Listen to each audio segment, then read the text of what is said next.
Donc Victor, vous êtes originaire de Barcelone, vos parents ayant quitté l'Andalousie et l'Extremadure dans les années 60. Vous grandissez avec les livres, puisque vous découvrez la littérature dans la bibliothèque de votre quartier, où vous vous réfugiez après l'école, les soirs. Adolescent, vous intégrez le séminaire, que vous quittez au bout de 5 ans, pour entamer des études d'histoire à l'université de Barcelone. Puis, vous intégrez, après aux études, de la police de la communauté indépendante de Catalogne. Non, autonome de Catalogne. Et, mais dans les années 90, vous êtes donc dans la police, mais vous n'abandonnez pas l'écriture, puisque vous travaillez à votre souhait de rédiger, enfin de devenir écrivain, et vous publiez en 2003 un premier ouvrage. 2005, un premier ouvrage qui obtient le prix Tiflos, El peso de los muertos, le poids des morts. Le poids des morts. Donc à partir de l'obtention de ce prix, on peut dire que votre carrière est lancée. Et vous publiez en 2011 La tristesse du samouraï, qui vous confère une certaine notoriété, puisque vous obtenez en France notamment le prix du polar décerné par le journal Le Point. Et vous êtes invité sur de nombreux festivals liés à la littérature policière. Aujourd'hui, vous êtes traduit dans plus d'une dizaine de langues. Et votre dernier roman, La Maison des Chagrins, sera notamment aussi traduit et publié en Australie et en Nouvelle-Zélande d'ici la fin de l'année. Je voulais commencer votre interview en parlant des relations que vous avez avec la maison d'édition Actes Sud, puisque vous êtes publié chez Actes Sud dans la collection Actes Noirs. Est-ce que vous connaissiez la maison d'édition Actes Sud?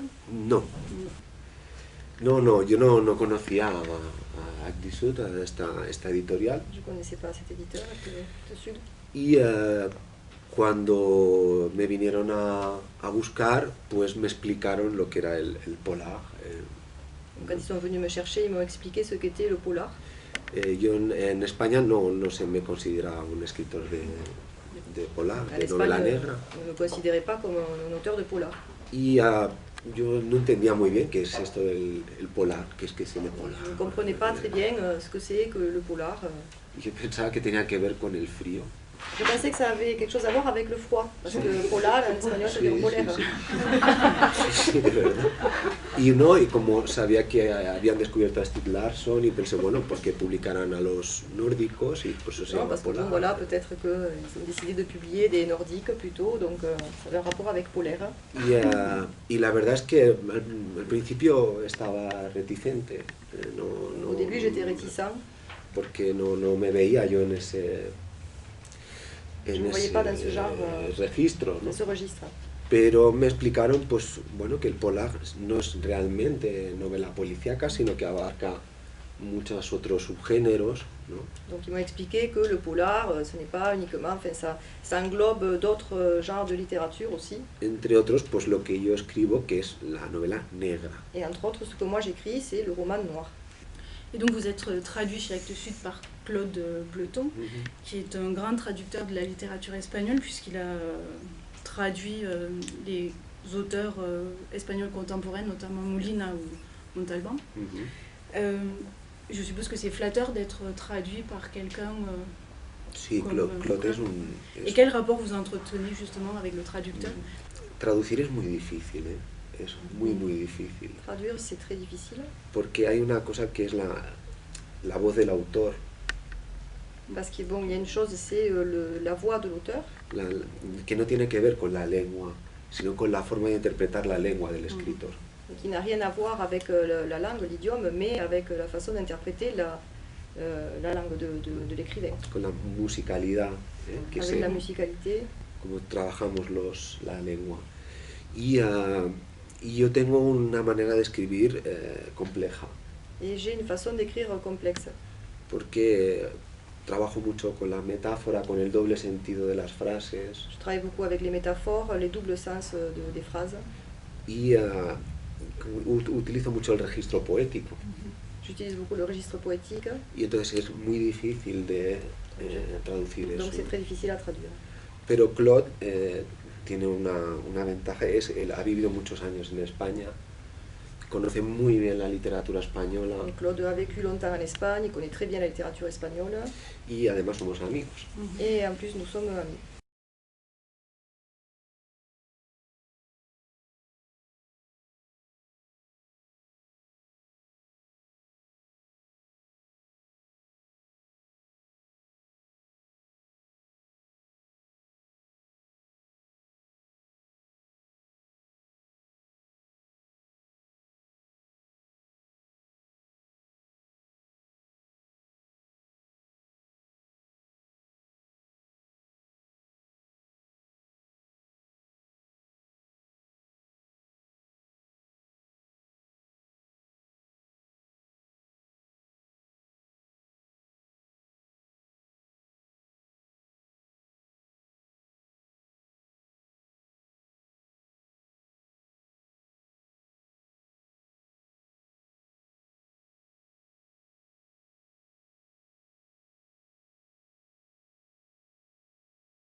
España es un país violento en el sentido de que es una sociedad convulsa. C'est plutôt dans le sens que c'est une société Convulsa. oui, un peu compulsive. Compulsiva. No, Non, compulsivo non, c'est plutôt dans le style convulsif. Una cosa convulsa es una cosa que funciona Oui. a golpes. Ah, oui. Par à coup. Dans La tristesse du samouraï, les personnes se battent, notamment vous avez deux personnages principaux, deux femmes, Isabelle et Maria, María. qui sont deux personnages très forts. Et je ne sais pas si c'est une récurrence, mais dans vos romans, les personnages féminins sont très importants. Vous décrivez ces personnages comme des êtres très forts, enfin, qui arrivent à lutter contre les fatalités de l'existence. Donc Isabelle qui fuit son mari phalangiste, Maria qui lutte contre son mari Lorenzo. Dans La Maison des Chagrins, les personnages féminins aussi sont très forts. Gloria, qui veut retrouver l'assassin de son fils pour en faire le portrait. Graciela, qui vit avec une petite fille, Sarah. Donc, est-ce que c'est, par rapport à ces personnages, est-ce que aussi votre expérience dans la police vous a influencé pour la description Sí. des personnages peut-être féminins, je sais pas. Yo durante unos años, una parte de mi trabajo tuvo que ver con la violencia de género. Oui, moi, pendant quelques années, une partie de mon travail a eu à voir avec justement les violences de couple. Sí, Les femme battue. Les femmes battues. Y eso te acaba influyendo. Te acaba... Et évidemment, forcément, ça finit par influer quand même, par avoir une influence. Yo no soy un feminista oportunista que llamo yo. Je ne suis pas un féministe opportuniste comme je... Pero sí que es cierto que las estructuras de la sociedad española son muy machistas. Mais todavía. les structures de la société espagnole sont très machistes. Y en unas circunstancias tan duras como puedan ser las que se plantean en mis novelas, la mujer todavía parte con más desventaja que el hombre. Et bon, dans les circonstances de mes romans qui sont déjà assez dures, les femmes partent en plus avec des avantages. ¿Por qué? Pues porque tienen que luchar no solo con las circunstancias estructurales de la época, Parce que non seulement elles doivent lutter contre les structures de l'époque, sino contra, no les contra- avantages des structures de sí, l'époque. sino que tienen que hacerlo a partir de su condición de mujer. Et en plus, elles doivent le faire à partir de leur condition de femme. Quiero decir, para los hombres, en mis novelas es fácil ser héroes, Dans mes romans, pour les hommes, c'est facile d'être des héros, porque son los que están en primera línea, digamos, de la lucha política, parce que de ce la sont lucha ceux qui sont en première social, ligne de la lutte politique, sociale, son los que hacen la guerra, ce sont ceux qui font la guerre. pero de puertas para adentro Mais, existe otra realidad. disons, sur un autre plan, il existe une autre réalité, Que es el machismo, ¿no? qui est le machisme. Y las mujeres tienen que luchar contra ese, ¿cómo lo diría yo? Como contra esa prisión interna y contra la estructura también de la sociedad. Donc les femmes doivent lutter contre cette forme de prison interne et en plus contre la structure de la société. Y a mí me gustan mucho los seres frágiles, Moi j'aime beaucoup les êtres fragiles, porque son los que se acaban convirtiendo, los que acaban demostrando su propia fortaleza, la verdadera fortaleza. parce que c'est ceux qui finissent par démontrer leur propre force. Yo adoro esos personajes que nacen secundarios y van creciendo, van increciendo hasta que se apoderan de la historia. Moi j'aime bien ces personnages qui naissent peut-être secondaires et puis qui finalement vont en grandissant devenir des personnages importants de l'histoire. Sí, es que se apoderan de la historia, por completo. Oui, car ils s'approprient l'histoire, carrément. Y para mí las mujeres en mis novelas en ese sentido son ideales. Lo hacen, me va muy bien moi por eso. évidemment, les femmes dans mes romans sont idéales parce que c'est ce qu'elles font. No, por ejemplo, en La Maison de Chagrin y en La Tristeza del Samurái, como en El Peso de los Muertos o en otras, hay muchísimos personajes y la mayoría son hombres. Dans ces trois nouvelles, donc, il y a beaucoup de personnages. La plupart sont des hommes. Pero al final siempre acabamos hablando de las mujeres. Mais finalement, on finit toujours par parler des femmes.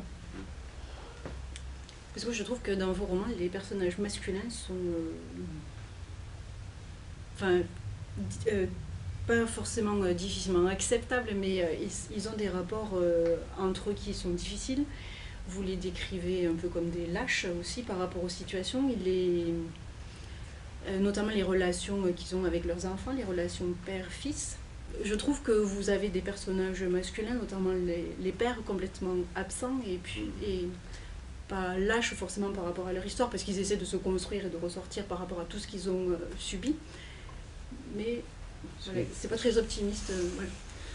Bueno, no es que sea una cuestión de ser optimista o no, es la ausencia del padre es un recurso muy habitual en la gran literatura. Oui, c'est pas le fait d'être optimiste ou pas, mais bon, l'absence du père, finalement, c'est quelque chose, on a souvent recours à ça dans la littérature. Por ejemplo, Albert Camus, que es uno de mis escritores de referencia, lo utiliza mucho. Albert Camus, par exemple, qui est un de mes auteurs de référence, l'utilise beaucoup. Y al final esto lo que significa es que es que yo escribo mucho sobre niños que les roban la infancia. Alors ce que ça signifie, moi par exemple, j'écris beaucoup sur des enfants à qui on a volé leur enfance. Que se ven obligados de alguna manera a crecer solos. Qui sont obligés de grandir seuls. Y que se convierten en hombres incompletos. Et donc ils deviennent des hommes incomplets. ¿Por qué? Porque no han tenido una guía que les ayude a crecer rectos, digamos, ¿no? A crecer sanos. Voilà, ils n'ont pas eu quelqu'un qui les a aidés à grandir droit ou de façon saine. Entonces esto, claro, esto forma parte del día a día de la sociedad. Donc ça fait partie de notre vie de tous les jours, de la société. Pues bueno, yo escribo sobre niños que tienen una infancia solitaria. J'écris sur des enfants qui ont une enfance solitaire. Que tienen una gran riqueza interior, que viven mucho dentro de su mundo, tanto Andrés como Sara. Richesse intérieure, qui vivent beaucoup dans leur monde, comme Andrés, Sarah. Andrés es un niño que sueña con los samuráis. Andrés il rêve des samouraïs. Y Sara habla con un juguete, habla con un gato. Et Sarah, elle parle avec un chat, un jouet. O sea, que ellos construyen su propio mundo. Ils construisent leur propre monde. para sobrevivir un poco al miedo y a la soledad, ¿no? Pour survivre à la peur et à la solitude. Yo creo que esto tiene algo de autobiográfico.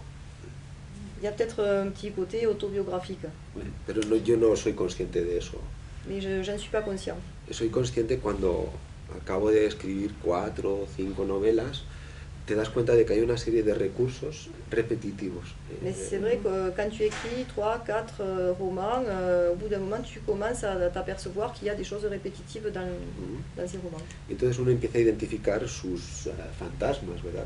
Como autor también. Voilà, donc chacun identifie ses propres fantômes en tant qu'auteur.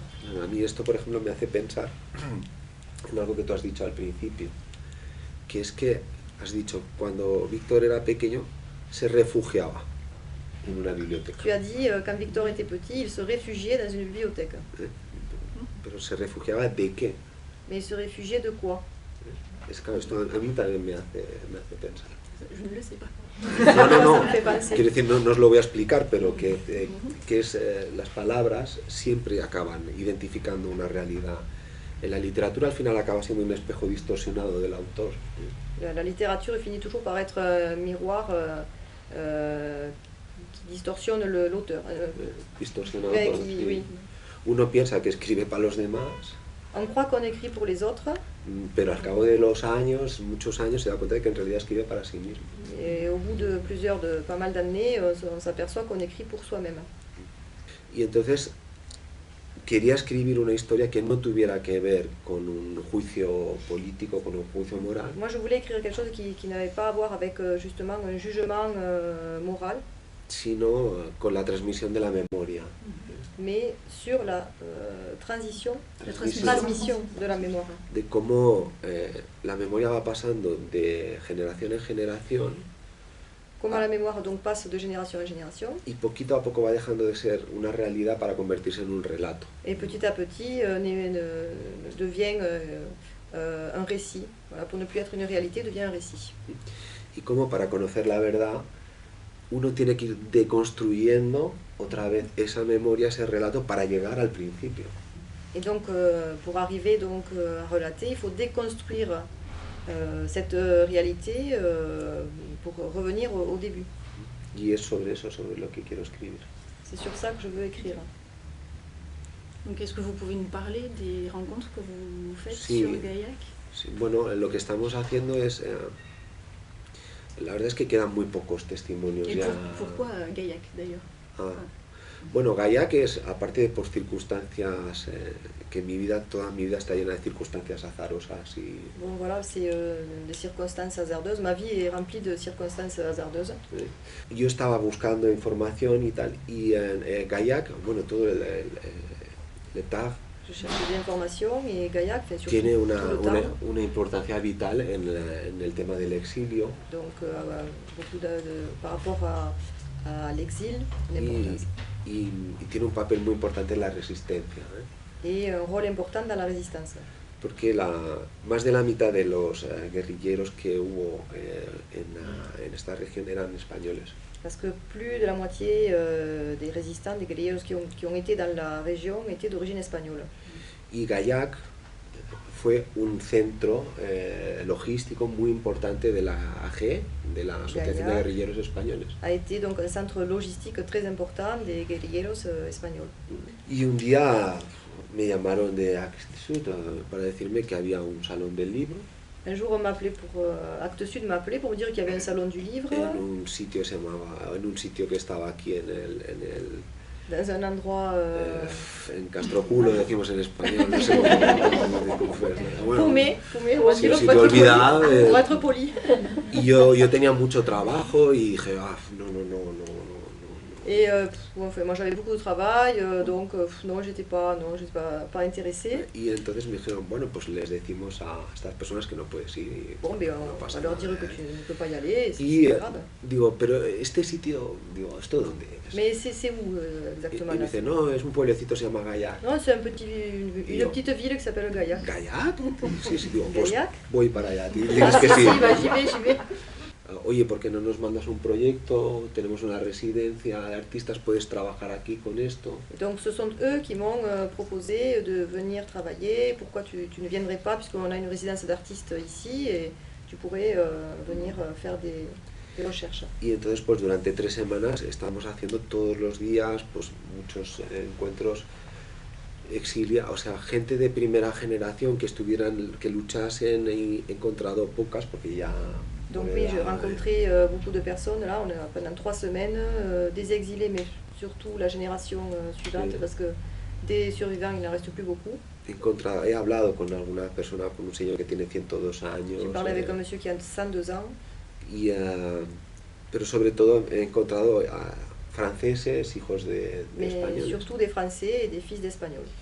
Y a la vez lo que estamos haciendo, que es un proyecto que me parece muy interesante, es juntar a las diferentes generaciones, dar charlas en los liceos, llevarlos a los encuentros con estas personas y que escuchen ellos el testimonio de esa gente. Et ce qui me paraît très intéressant, c'est ce que nous faisons, c'est que nous réunissons 2 générations, des personnes donc, qui témoignent et des jeunes lycéens pour des discussions entre eux.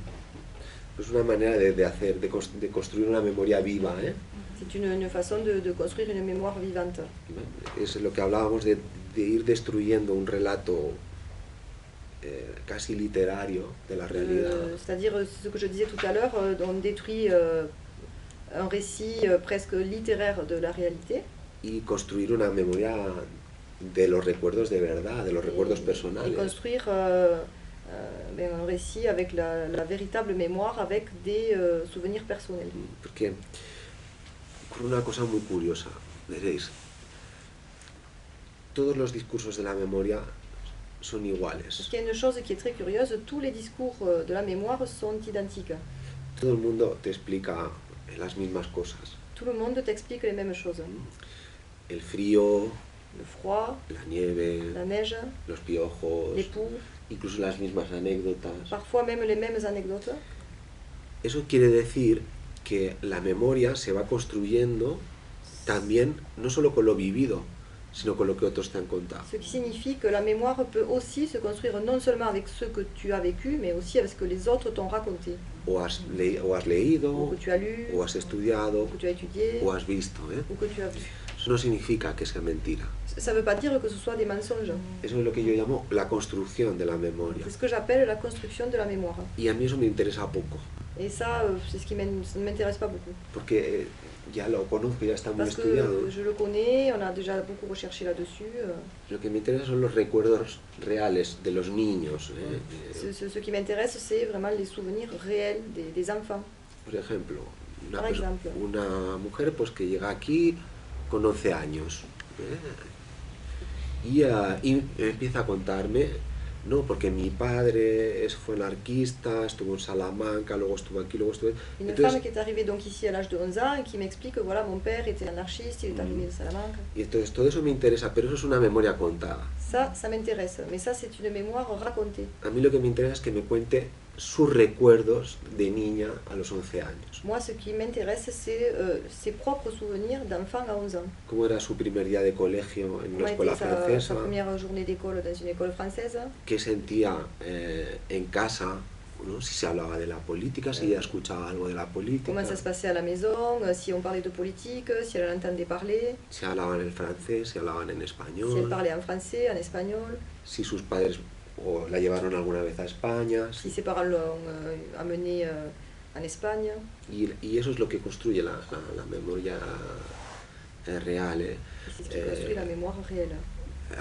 Yo me he encontrado casos muy emocionantes porque Lorette, por ejemplo, Laurette, par exemple, explicaba a su padre, ella me empieza a explicar, mi padre era anarquista, estuvo aquí, estuvo allá, mon père était anarchiste, il a été là et là. y en un momento dado se calla, Et puis elle se tait, se le ponen los ojos elle brillantes a les yeux qui brillent, commence à avoir les yeux qui brillent. y me dice, es que mi padre era muy violento.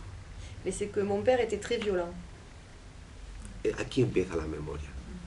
Et c'est là que commence la mémoire. Entonces dices, era muy violento. ¿Por qué era muy violento? No, Pourquoi porque él était-il era violent? muy autoritario, Il était très autoritaire, me obligaba mucho a estudiar. il m'obligeait énormément à étudier. Si quedaba la segunda de clase se enfadaba muchísimo conmigo Si j'étais la seconde en classe, il était en colère contre moi y me sentía muy presionada. et j'avais beaucoup de pression. Con los años se convierte en profesora, Avec les années, elle devient prof, pero no porque Profesora. ella quisiera ser profesora, mais pas parce qu'elle voulait être professeure, sino porque su padre era libertario. mais parce que son père était libertaire. Y ustedes saben que para los libertarios lo más importante es la educación. Et donc pour les libertaires, le plus important, c'est l'éducation.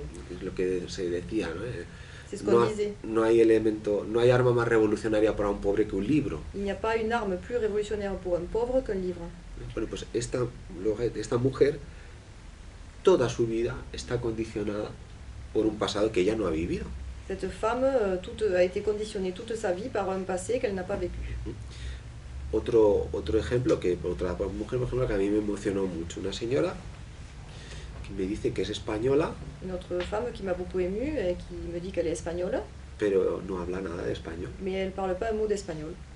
Y entonces yo digo, pero Mais ¿cómo es comment ça se posible? fait? ¿Eh? Comment c'est possible? Y ella me explica que es que sus padres se negaban a hablar el español en casa. Elle m'explique que ses parents refusaient de parler espagnol à la maison. Y aquí es donde empieza la memoria que me Et interesa. c'est là que commence la mémoire qui m'intéresse. Y entonces le digo, bueno, entonces tú como nunca oías español en casa. Mais comment se fait-il que tu n'entendais pas parler espagnol à la maison? Y me dice, bueno, yo oía cuando mi madre estaba triste Bon, moi j'entendais, mais par exemple quand ma mère était triste y mi padre no estaba en casa, et que mon père n'était pas à la maison, mi madre cantaba en español. ma maman chantait en espagnol. Entonces, el recuerdo que esa mujer tiene de España, Donc le souvenir que cette femme a de l'Espagne, c'est la música y c'est la tristeza. Esa es la memoria. El recuerdo que Loret tiene, o la imagen que Loret tiene de España, y lo dijo Laurette, oui, le souvenir qu'elle a de... es que España es un país violento. C'est que Espagne est un pays violent. Elle l'a Vous dit comprenez? au dernier entretien. Es esa la memoria que me interesa y es eso lo que yo estoy buscando. Eso. Oui, Puedes traducirlo. c'est ça, c'est ce qu'elle a dit. C'est ce que je suis en train de réfléchir à Laurette. À ce que disait Laurette, oui, qu'elle avait gardé le souvenir d'un pays violent. Et c'est ce qui t'intéresse et c'est ce que tu... Vous avez rencontré combien de personnes à Gaillac pour recueillir les témoignages? Je pense que peut-être 15 personnes j'ai fait. Hay mucha gente aquí todavía que tiene un relato vivo Il y a de... beaucoup de personnes ici qui ont un récit vivant. Y la experiencia con los chicos sobre todo me interesa porque, claro, cuando esas personas ya no estén, la tradición oral se pierde.